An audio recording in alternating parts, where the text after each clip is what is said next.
வேடனும் புயலும் ஒரு ஓங்கலும் புனலும் மடைவாயிலும் புலமும் பெரும்பூக்கையும்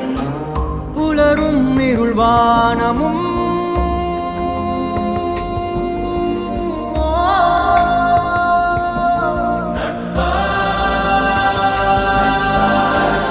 எங்காகிலும் பார்த்தது உண்டோ தீ நீருடன் சேர்ந்தது உண்டோ யார் யாரினை விழுங்குவர் என்பதை சொல்வார்